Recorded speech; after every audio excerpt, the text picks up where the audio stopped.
Well, one of the quirkier finds in this release of records concerns a most amazing story. It's all to do with a bomb that was found in the grounds of the French ambassador's residence. What happened here is that a French security agent decided to test the British security services in advance of a state visit by President Mitterrand. So he planted 2 small containers of explosives in the grounds of the French ambassador's residence in London.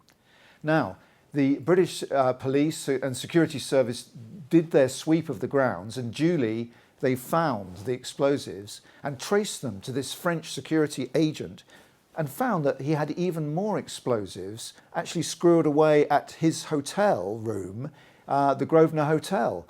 And we can see the amazed reaction of the cabinet when Mrs Thatcher tells them what has happened. The cabinet are frankly astonished.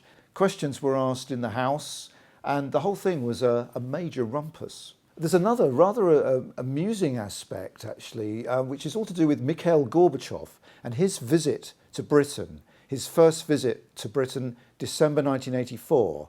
Now, there were official talks with Mrs Thatcher at Chequers, and Mrs Thatcher said afterwards, rather famously, "He is a man I can do business with." After these official talks at Chequers, a few days later, Mr Gorbachev decided to turn up at Downing Street, number 10 Downing Street, with his entourage, rather spontaneously, only to find that the Prime Minister was out. I mean, I don't quite know what he was expecting. Perhaps he was hoping for a tour of 10 Downing Street. It's hard to know.